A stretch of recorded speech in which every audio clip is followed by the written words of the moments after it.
आज की जो हमारी वार्ता रहेगी उसमें मैं बात करूंगा कि एक विद्यार्थी का क्या शेड्यूल होना चाहिए, उसका टाइम टेबल क्या होना चाहिए, एक अच्छा टाइम टेबल क्या हो सकता है, क्या करना चाहिए क्या नहीं करना चाहिए। दोनों बातें आप सुनना अच्छे से, और उसके बाद में आप अपने जो टाइम टेबल जिसमें आप चल रहे हो अभी, उसमें कहीं भी आपको लगे कि ये बातें ठीक हैं तो उसको चेंज कर लेना थोड़ा सा। और अगर आपको लगे कि आप ऐसे ही चल रहे हैं, बढ़िया चल रहे हैं, तो कोई दिक्कत नहीं है। देखो, ये मेरे अनुभव के आधार पे मैं बात करूंगा कि देखो, टाइम टेबल के मामले में एक्सपीरियंस बहुत मैटर करता है। हर व्यक्ति अलग अलग होता है, सबकी अलग अलग क्षमताएं होती हैं, सबके अलग अलग टाइम टेबल होते हैं। तो मैं आपके टाइम टेबल छेड़छाड़ नहीं करूंगा, परंतु मैं मेरे अनुभव से बताऊंगा कि क्या करना चाहिए क्या नहीं करना चाहिए, ताकि आप अपने टाइम टेबल को थोड़ा संशोधित कर सकें। कई बार कई बच्चे टाइम टेबल बना भी नहीं पाते। शेड्यूल होना क्या चाहिए, तो आज की जो हमारी वार्ता है बेसिकली उसमें हम बात कर रहे हैं कि एक स्टूडेंट का शेड्यूल क्या हो। ठीक है, छोटा कर दो भले। एक शेड्यूल क्या होना चाहिए, उस पर हम बात करेंगे बिना कोई समय खराब किए हुए। सबसे पहली चीज, शेड्यूल ऐसा हो। अच्छा, शेड्यूल होता क्या है? शेड्यूल का मतलब होता है कि सुबह से शाम तक का आपकी दिनचर्या। शेड्यूल का मतलब होता है कि आप किस परीक्षा को टारगेट लेके किस तरह से प्रिपरेशन कर रहे हो, कौन से विषयों को पढ़ रहे हो, कैसे पढ़ रहे हो। ये पूरी की पूरी जो एक एक व्यवस्था होती है उसको हम शेड्यूल बोलते हैं। जैसे मैं तैयारी करूं मान लो किसी परीक्षा की, और उस परीक्षा को 1 महीना या 8 महीने या 10 महीने शेष हो, तो मैं उस परीक्षा की तैयारी के लिए सुबह से शाम तक कैसे मैनेज करता हूँ खुद को कि लास्ट तक 4-5 बार सिलेबस हो जाए, अच्छा रिवीजन हो जाए, अच्छी प्रैक्टिस हो जाए। बिना शेड्यूल के व्यक्ति अपनी शक्तियों का, अपनी क्षमताओं का भरपूर उपयोग कभी नहीं ले सकता। आपका शेड्यूल होना बहुत ज़्यादा ज़रूरी है। ये टाइम को इतना बढ़िया मैनेज कर लेता है कि आप जितना कर सकते हो उससे अधिक कर पाते हो। और अगर आप शेड्यूल नहीं है तो जितना आप कर सकते थे उससे कहीं कम कर पाते हैं आप। शेड्यूल होना बहुत ज़रूरी होता है। उसके बिना हम अस्त व्यस्त हो जाते हैं, और अस्त व्यस्त व्यक्ति कोई भी काम नहीं कर पाता। वो श्रीलाल शुक्ल लिखते हैं राग दरबारी में शायद, कि मेरे पास इतने अधिक काम हैं कि एक भी काम नहीं हो रहा है। मेरे पास इतने अधिक काम है कि एक भी काम नहीं हो रहा है। क्या मतलब है इसका? इसका मतलब ये है कि बस शेड्यूल कुछ है नहीं, टाइम टेबल कुछ है नहीं, बस सोच रहे हैं उस कामों पे। और सोचोगे तो काम होंगे कैसे, और हो कुछ नहीं रहा है बस। अब हो कुछ नहीं रहा इसलिए वो अधिक काम पड़े, अगर कुछ हो रहा होता तो काम सारे संपादित हो जाते। इसलिए कहते हैं ना कि शुरुआत बड़ी मुश्किल होती है, और एक बार अच्छे से शुरू कर लेते हैं तो फिर अपने आप चीजें धीरे धीरे सुलझती जाती हैं, रास्ते निकलते जाते हैं, काम होते जाते हैं, मोटिवेशन मिलता जाता है अपने आप ही, ऑटो सेल्फ मोटिवेशन जैसे कहते हैं, मिलता जाता है। चीजें हल्की होनी शुरू होती है और अच्छा फील होना शुरू हो जाता है। कुछ नहीं करोगे, सुबह शाम पड़े रहोगे, कोई शेड्यूल नहीं है, तो काम होता नहीं है। काम बढ़ता जाता है कि हो नहीं रहा है इसलिए काम बढ़ रहा है। दिमाग के ऊपर भार बढ़ता जाता है, कॉन्फिडेंस डाउन हो जाता है, सेल्फ मोटिवेशन बिल्कुल नहीं रहता। फिर दूसरों से मोटिवेशन सुनने की आवश्यकता महसूस होती है, जो कोई काम का होता नहीं है ज़्यादा समय तक। और फिर हमारे अंदर जितनी क्षमता है उतना हम प्रदर्शन नहीं कर पाते। अब एक बच्चा ऐसा जिसका शेड्यूल बना हुआ है, तो वो व्यवस्थित काम करेगा, ना तो काम का प्रेशर रहेगा उसके ऊपर, ना काम का उसके ऊपर बहुत सारा बोझ रहेगा, ना कोई पेंडिंग काम रहेगा। कॉन्फिडेंस अपने आप बना रहता है, सेल्फ मोटिवेटेड रहता है, आगे से आगे टारगेट मिला रहता है, तो वो बढ़िया कर लेता है, उसकी जो क्षमता है उससे कहीं अधिक कर लेता है। एक ऐसा बच्चा जिसके पास कोई शेड्यूल नहीं, बहुत अस्त व्यस्त है, उसको सुबह शाम सोने का ही कोई पता नहीं, खाने पीने का अता पता नहीं है, और साथ में किस समय क्या पढ़ना है, कैसे रिवीजन प्रैक्टिस, उसका कोई अता पता नहीं है, तो वो कोई काम उससे होता नहीं है, फिर उलझ जाता है। फिर वो मोबाइल में देख के रील्स वगैरह सो जाता है। और फिर क्या होता है, काम का बोझ बढ़ता जाता है, बर्डन बढ़ता जाता है, मानसिक दबाव बढ़ता जाता है, मोटिवेशन डाउन हो जाता है, कॉन्फिडेंस डाउन हो जाता है, और फिर तनाव, अवसाद, ये सारी जो नई नई बीमारियां हैं वो उसको लगनी शुरू हो जाती है। इसलिए एक विद्यार्थी को सबसे पहले अपना एक बढ़िया शेड्यूल रखना चाहिए और उस शेड्यूल को स्ट्रिक्टली फॉलो करना चाहिए। अगर आप शेड्यूल को फॉलो नहीं करते हैं तो फिर मान के चलिए उस शेड्यूल का कोई महत्व नहीं है। कैसा होना चाहिए? सबसे पहला पॉइंट,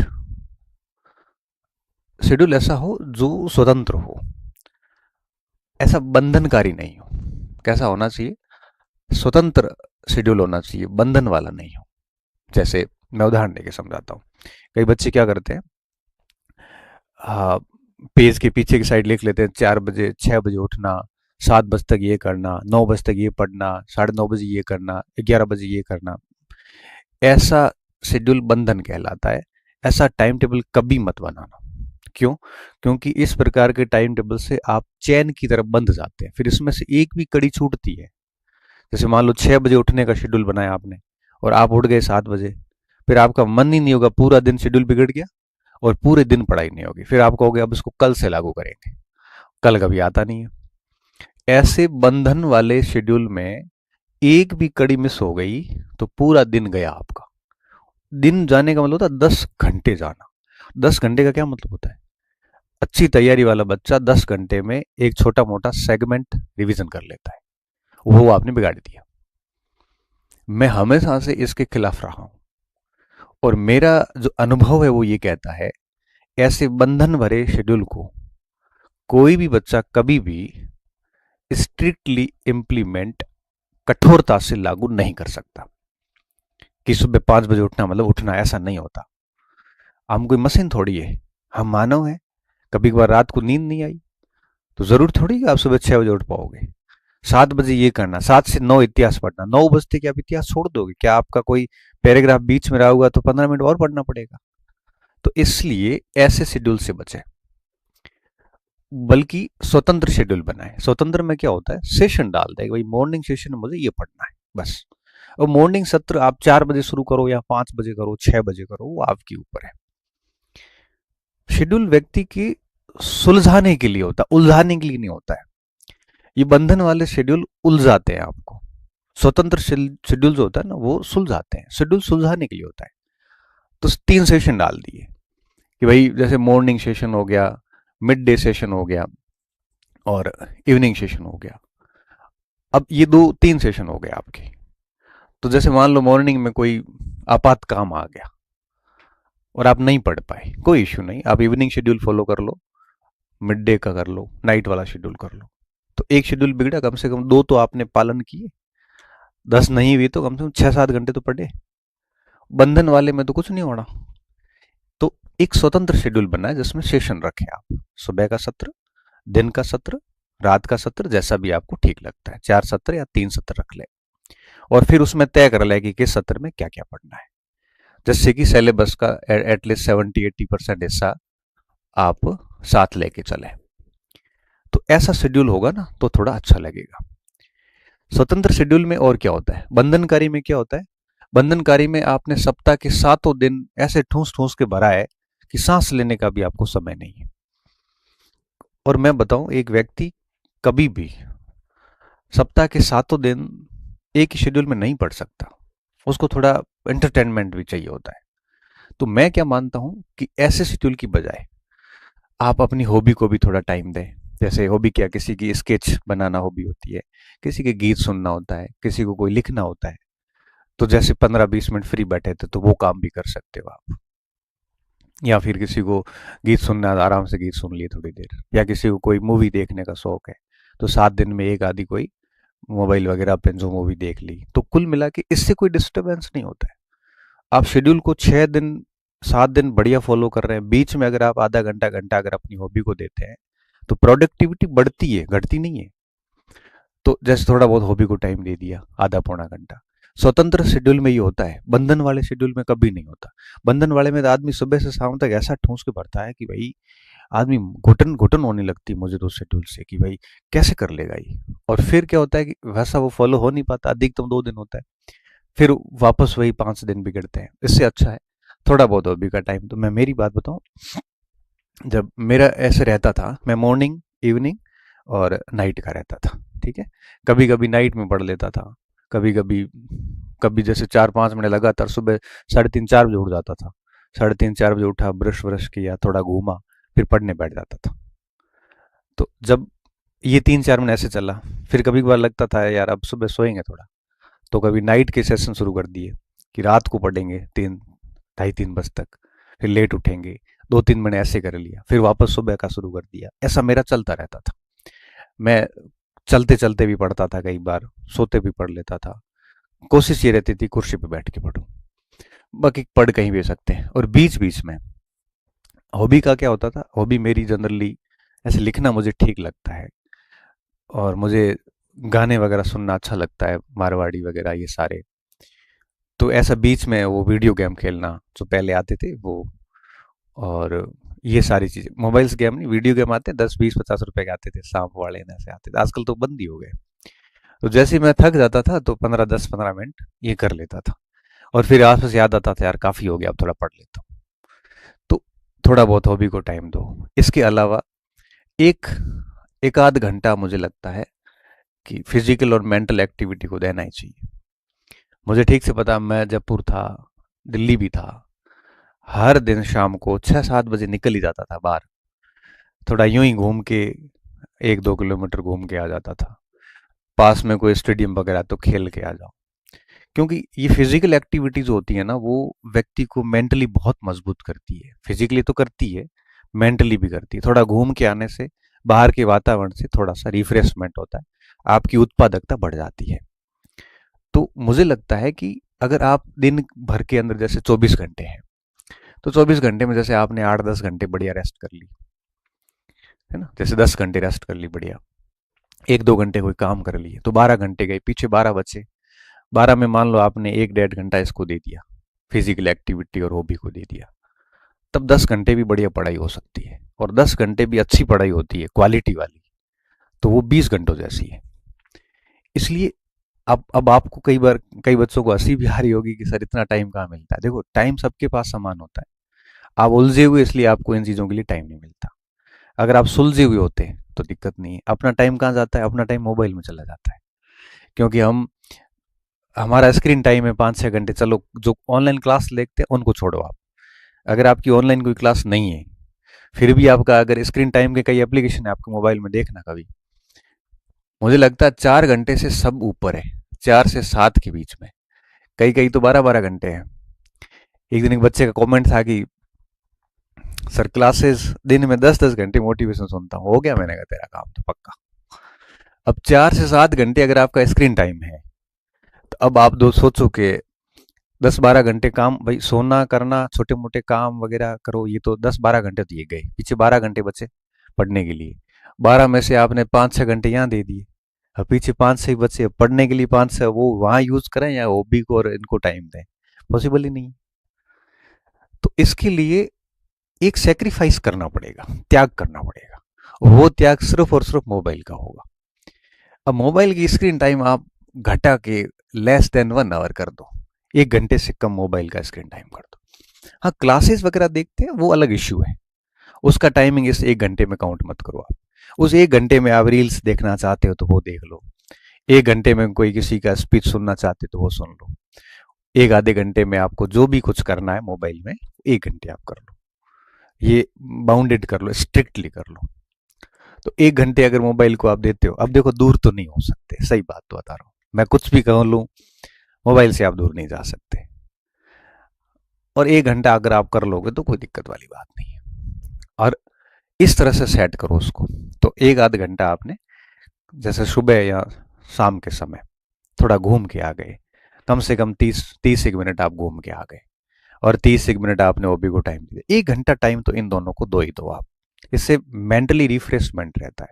व्यक्ति जब पैदल चलता है ना, तो मन से बहुत सारी बातें करता है, और मन से जब बातें करता है तो वो बहुत सारी चीजें चिंतन करता है, तैयारी को लेके भी चिंता करता है, चिंतन भी करता है, भविष्य को सोचता है। तो इस तरह से जब भी मैं खुद आज भी वॉक करता हूँ, शाम को खाना खाने के बाद में, आज मैं बाहर निकलता हूँ, और एटलीस्ट 40-45 मिनट में घूम लेता हूँ 9-10 बजे के आसपास। और उस समय मैं दिन भर के जो कॉल्स होते हैं उनसे भी बात कर लेता हूँ। आज भी उन 40-45 मिनट में मेरे मस्तिष्क में सब कुछ चल रहा होता है कि कल क्या करना है, आगे क्या प्लानिंग करनी है, किस चीज़ को कैसे मैनेज करना है, ये सारी बातें जो होती है, ये सारी मैं उन चीज़ों में सोच लेता हूँ। तो क्या अच्छा जब शेड्यूल बन जाता है ना, तो अब जब आप इन सब चीज़ों में अपना टाइम दोगे, मोबाइल को 1 घंटा या उससे कम यूज़ करते हैं, तो क्या है, आपका टाइम अननेसेसरी कामों में जो जा रहा है वो बच जाता है, निरर्थक कामों में, और वो टाइम क्वालिटी टाइम हो जाता है। आप अच्छी जगह उन टाइम को लगाना शुरू कर देते हैं। इससे क्या होता है कि एटलीस्ट यूं कहिए कि आप शेड्यूल में बने रहते हैं, आपका आत्मविश्वास बढ़िया रहता है, आपको हर दिन पता होता है कि कल क्या करना है और आज क्या करना है। फिर आपको ना तो किसी मोटिवेशन की आवश्यकता रहेगी, आपकी नियमितता कंटिन्यू बनी रहेगी, और साथ साथ में अगर आप शेड्यूल को कंटिन्यू फॉलो करते हैं तो फालतू के लोग भी आपके जीवन से अपने आप दूर चले जाएंगे। क्यों जाएंगे? क्योंकि देखो, आप टाइम मोबाइल से दे नहीं पाओगे, भौतिक रूप से आप टाइम दे नहीं पाओगे। क्यों? क्योंकि 8-10 घंटे तो आपको एटलीस्ट रेस्ट करनी पड़ेगी, और 8-10 घंटे पढ़ाई हो जाती है। 1-2 घंटे आप इसको टाइम दोगे तो फिर टाइम बचेगा नहीं। तो फालतू लोग हट जाएंगे, और जो बहुत अच्छे लोग हैं वो आपसे जुड़े रहेंगे, क्योंकि अच्छे लोगों को आपसे हमें हर दिन टाइम चाहिए भी नहीं होता है। उनको तो केवल तभी चाहिए होता है जब उनको जरूरत होती है, या आपको उनकी जरूरत होती है तब वो आपको टाइम दे देते हैं। और मुझे लगता है कॉन्टैक्ट लिस्ट जितनी छोटी होती है उतनी प्रभावी होती है।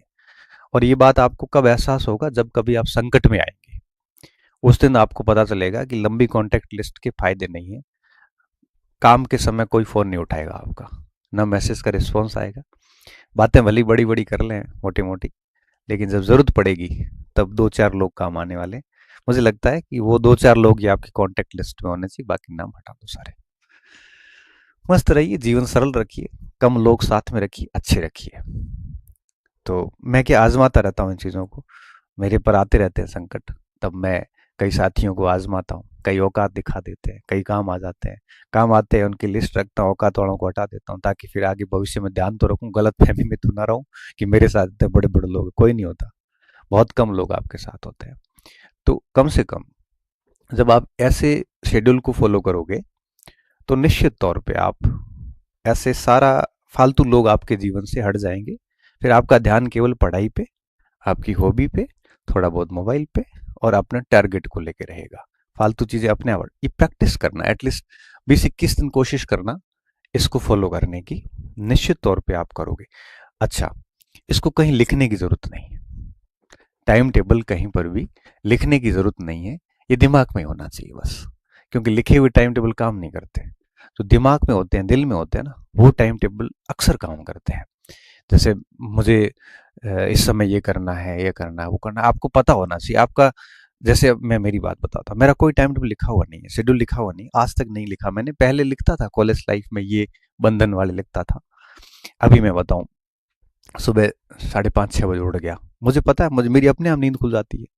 उठ गया, उठने के बाद मैं थोड़ा 15-20 मिनट में बाहर वॉक करता हूँ। उठते ही मैंने टैबलेट ले ली, मेरी लेनी पड़ती है मुझे। फिर कुछ बन खा लिया, फिर थोड़ा बहुत घूम लिया। उसके बाद में लगभग 7-1 बजते की प्रक्रिया रहती, घंटा भर। फिर मैं 2 घंटे बढ़िया पढ़ लेता हूँ। 9 बजे पढ़ लिया, 9 बजते मैं उठ के कॉलेज की तैयारी शुरू करता हूँ। नहाया धोया, खाना खाया अच्छे से, खा के, और 9:40 तक मैं घर से निकल जाता। 10 बजते मेरी कॉलेज में क्लास होती है, एग्जैक्ट 10 बजते पहुंच जाता हूँ। 10 से 11 क्लास हुई, फिर क्लासें ली, कॉलेज के सारे काम निपटाए। अब ये मुझे पता है मुझे किस समय क्या करना है। फिर वापस आगे की दिनचर्या पूरी फिक्स रहती है। कोचिंग चला गया, वहाँ पे कुछ काम जाए जिम्मेदारी वो कर ली। फिर उसके बाद में जैसे फ्री हुआ, घर चला गया, खाना खाया, फिर वही 40-45 मिनट की वॉक, पैर थक गए, शाम को खेलने चले जाओ, आधा घंटा घंटा चले जाता हूँ। आज भी टाइम मिलता है तो हॉस्टल चला जाता हूँ वॉलीबॉल खेलने के लिए। थक गया, सो गया, और बीच में टाइम मिलता है तो मोबाइल देखता हूँ, मैसेज के रिस्पॉन्स कर देता हूँ, ज़रूरी लगते हैं वो। कॉल के रिस्पॉन्स नहीं हो पाते क्योंकि क्लास में फ़ोन उठाता नहीं हूँ, पढ़ते वक्त फ़ोन साइलेंट रहता है। मेरा फ़ोन पिछले तकरीबन मुझे याद है 5 साल से साइलेंट ही पड़ा है, रिंग कभी बजी नहीं होगी। और सेव नंबर है, और ज़रूरी लगता है तो अटेंड कर लेता हूँ, और जब लगता है कि काम का नहीं है तो नहीं करता हूँ। या फिर रात को देखता हूँ उसमें कोई ज़रूरी फ़ोन लगता है तो वापस कर लेता हूँ। तो इस तरह से इसकी स्क्रीन टाइम मेरी 1-2 घंटे की रही होगी मुश्किल से। वो भी इसलिए होती है, कई बार एप्लीकेशंस के रिस्पॉन्स करने पड़ते हैं, खुद मेरे लिए लायक होते हैं तो बाकी टीम करती है। तो कहने का मेरा साफ मतलब है कि मेरा शेड्यूल कहीं लिखा हुआ नहीं है, मेरे दिमाग में है मुझे क्या करना है। ये क्यों है? क्योंकि पिछले तकरीबन 10 एक वर्षों से ये चल रहा है, तो मेरा शेड्यूल फिक्स है। और शेड्यूल फिक्स होने के कारण मैं सुलझा हुआ रहता हूँ। मुझे सब पता है कि मुझे क्या करना है, किस समय क्या करना है। और फालतू लोग वैसे ही संपर्क में रहते नहीं, क्योंकि मैं टाइम नहीं दे पाता। और जिनको टाइम दे पा रहा हूँ वो फालतू नहीं, वो मेरे लिए बड़े अमूल्य लोग हैं। इसलिए कह रहा हूँ कि आप इस टाइप का एक स्वतंत्र शेड्यूल अपनाएं, जिसमें आप फ्री फील करो, अच्छा फील करो। और मेरा एक ऐसा एक छोटा सा रूल्स आप कह सकते हो कि कोई भी व्यक्ति सप्ताह में 7 दिन नहीं पढ़ सकता, महीने में 30 दिन नहीं पढ़ सकता। उसको एटलीस्ट 6+1 एक दिन तो थोड़ा बहुत बाहर भी जाना चाहिए, खेलने कूदने, कुछ भी कर लिया, थोड़ा बहुत पढ़ लिया। जैसे हर दिन पढ़ते उतना ना पढ़ के 3-4 घंटे पढ़ लिया, बाकी थोड़ा रिलैक्स कर लिया, दोस्तों के रूम जाके बात करके आ गए, या कहीं यूं ही कहीं वार्ताएं कर ली, क्योंकि खूब होता है। तो इस चीज़ों में ठीक लगता है कि सप्ताह में एक दिन कर लेते हैं ऐसा कुछ, तो बढ़िया रहता है, कोई दिक्कत वाली बात नहीं है। कई लोगों की दिन में सोने की बड़ी गंदी आदत होती है, 3-3 4-4 घंटे सोते हैं। तो खैर वो उनकी लाइफ है, लेकिन मैं क्या मानता हूँ, मैंने रात को भी खूब पढ़ाई की है, दिन सुबह भी करी है। मेरा एक्सपीरियंस ये है कि नाइट में जो लेट नाइट जो पढ़ाई की जाती है, वो बहुत कम समय तक याद रहती है। मुश्किल से वो 5-7 दिन तक याद रहता है। अल्प शॉर्ट टाइम मेमोरी रहती है। जैसे इंजीनियरिंग के बच्चे हैं या कॉलेज के बच्चे हैं आजकल, सुबह पेपर है तो लेट नाइट पढ़ के देते हैं, तो वो उतने समय तक याद रहता है। लेकिन अगर आप मॉर्निंग में जल्दी उठते हो 4-1 बजे के आसपास, और 4 से सुबह 9 बजे तक या 10 बजे तक सुबह सुबह 4-5 घंटे निकाल लिए, ये बहुत दीर्घ काल तक याद रहता है। सुबह वाला मामला ज्यादा सही रहता है। और फिर दिन में अगर आप सुबह उठोगे तो फिर तय बात है 12-1 बजे के आसपास थोड़ी नींद आएगी। वो नींद ले ली, आधा पौना घंटा ले ली, ज्यादा नहीं लेनी है। ऐसा नहीं सर मैं तो एक बार सोता हूँ 3 घंटे नहीं उठता, ऐसा मत करना। उम, मुझे याद है मैं दिन में सोता ही नहीं हूँ वैसे। और कभी कभार अगर सोता हूँ तो 20-25 मिनट में मेरी नींद खुल जाती है। नींद आती नहीं, मैं सभी साथियों को पता है। दिन में बहुत कम, कभी कभार कोई बहुत रिलैक्स हूं तो कोई घंटा भर सो जाऊं तो पता नहीं, बाकी नहीं सोता। तो आप ऐसे नहीं करें, आप सुबह जल्दी उठ जाओ, दिन में एक आधा घंटा रेस्ट कर ली, फिर बढ़िया पढ़ लिए, फिर रात को सो गए।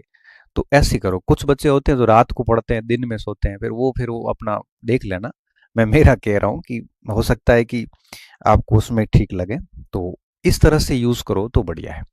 शेड्यूल में और क्या ध्यान रखना है? तो एक तो ये स्वतंत्र शेड्यूल होना चाहिए, दूसरा सेशन होने चाहिए आपकी, तीसरा हॉबी को वगैरह को थोड़ा फिजिकल एक्टिविटी को टाइम देना चाहिए, चौथा सप्ताह में एक आध दिन थोड़ा बहुत गेट टुगेदर भी हो जाना चाहिए साथियों वगैरह का, पांचवा मोबाइल वगैरह का टाइम है वो थोड़ा सा लिमिट होना चाहिए, घंटे भर का होना चाहिए। उसके अलावा और क्या रखा जा सकता है? और देखो, और रीडिंग, देखो स्टडी होनी चाहिए, साथ में थोड़ी सी प्रैक्टिस का काम भी हो। आपकी शेड्यूल में पढ़ने के साथ साथ हर दिन आधा पौना घंटा प्रैक्टिस होनी चाहिए। पुराने पेपर्स हर दिन होने चाहिए। फ्री बैठे हो, आप 15-20 प्रश्नों का एनालिसिस कर लो, बढ़िया। प्रैक्टिस होनी बहुत जरूरी होती है। आप कोरा पढ़ो ही मत, प्रैक्टिस करिए, इमेजिनेशंस करिए। कोई अगर रूम पार्टनर भी उसी परीक्षा की तैयारी कर रहा है तो डिस्कस भी करिए। थोड़ा बहुत बोल के पढ़ना भी जरूरी हो जाता है साथियों के साथ में। और इस तरह से जीवंत पढ़ाई होनी चाहिए, ऐसे मृत पढ़ाई नहीं हो कि बस सुबह से शाम केवल पढ़ ही रहे हैं, कोई प्रैक्टिस नहीं है, कोई इमेजिनेशंस नहीं है। पढ़ते वक्त एटलीस्ट ये होना चाहिए कि मैं कौन सा पैराग्राफ पढ़ा है अभी, इस पैराग्राफ में क्या प्रश्न बन सकता है। मैं तो आज भी कोई पैराग्राफ पढ़ता हूँ, लगता है आरपीसी ऐसे बना सकती है, इसको ऐसे भी पूछ सकती है, इसमें यूं पूछा जा सकता है। तो दिमाग में ये सारे प्रश्न घूमते हैं पढ़ते वक्त। तो मैं हर पैराग्राफ को डाउट की दृष्टि से देखता हूं कि यहाँ ऐसा सवाल आ सकता है। तो मेरा दिमाग पूरा उसमें बिल्कुल घुला हुआ रहता है कि हर जगह सजग रहता है कि इसमें क्या प्रश्न आ सकता है। तो इस तरह से थोड़ा सा एक्टिव होके और बढ़िया पढ़ोगे, और साथ साथ में प्रैक्टिस और स्टडी अपने शेड्यूल में ये भी होना चाहिए। तो शेड्यूल ऐसे बोझ नहीं लगना चाहिए आपको, है ना, ऐसे हल्कापन महसूस होना चाहिए उसमें, जिसमें आपने सब गतिविधियों को टाइम देखो। जीवन केवल मर मिटने और पढ़ने के लिए नहीं है, पढ़ाई के साथ साथ में एक्टिविटीज भी होनी चाहिए। हमें पता है हम लोग खूब पढ़ते थे, प्रश्नोत्तरी करते थे, अंत्याक्षरी भी करते थे, खेलने भी जाते थे, मैच लेते थे। हमें अच्छे से पता है ये सारी चीजें। मेरे जो बहुत क्लोज मित्र हैं वो तो सब ये कहते हैं कि इसका हुआ कैसे, क्योंकि उन्होंने मुझे हमेशा ग्राउंड में देखा है, खेलना कूदना, मनोरंजन करना, गीत गाना और ये सब काम करते थे। और पढ़ाई के वक्त बढ़िया पढ़ाई कर लेते थे। तो खुद को बांधना नहीं है, उलझाना नहीं है, बोझ नहीं लेना है, बस थोड़ा सा टाइम को अच्छे से यूटिलाइज करना है। सुबह से शाम तक खुद को एकदम सांचे में फिट कर देना है। उस सांचे में सभी एक्टिविटीज को टाइम दो आप, बढ़िया रहो अच्छे से, तो निश्चित तौर पे बढ़िया हो जाता है। और अगर आप ऐसे शेड्यूल फॉलो करेंगे तो आप देखना, आप 10-15 दिन के अंदर अंदर आप में बड़े अच्छे चेंज आएंगे। शेड्यूल का एक टारगेट रखना, इस शेड्यूल का टारगेट ये है कि मैं 2 महीने में सिलेबस पूरा करूंगा, या इसके अनुसार मैं 3 महीने में सिलेबस पूरा करूंगा। तो शेड्यूल का एक टारगेट भी रखना साथ में, ताकि इस टारगेट को, बड़े टारगेट को ध्यान में रखते हुए आप उस शेड्यूल को आराम से पूरा कर सको। तो अगर आप ऐसे चल रहे हैं तो बढ़िया बात है, नहीं चल रहे हैं तो आज आपको इस वार्ता के बाद एहसास हुआ होगा कि आप कहाँ कुछ गलती कर रहे हैं। तो अगर ये बातें आपको ठीक लग, अगर आपको लगे कि ये चीज़ें अपने शेड्यूल में आनी चाहिए, तो डेफिनेटली उसको लागू करना। और हाँ, जैसा भी शेड्यूल अपनाओ, ये बात किसी को बतानी नहीं है, खुद के अलावा। खुद से प्रण लेना है कि मैं ये फॉलो करूंगा। ऐसे लिख के बड़े चिपकाने से, लोगों को कहने से कुछ भी नहीं होगा। मस्तिष्क में रखो और बस उसके अनुसार बायोलॉजिकल क्लॉक आपका काम करना शुरू कर देगा और बॉडी फिर उस अनुसार ढल जाती है। फिर शेड्यूल को कोई बीच में अगर तोड़ता है ना, तो उस आदमी पे गुस्सा आ जाता है फिर कि यार समय खराब कर रहा है ये। और वो व्यक्ति वैसे धीरे धीरे जीवन में व्यक्ति दूर करने शुरू कर देता है। ये संकेत है आपकी सफलता के बहुत नजदीक और है आप सफलता के। इन चीजों का ध्यान रखना। उम्मीद है आपका टाइम खराब नहीं होगा।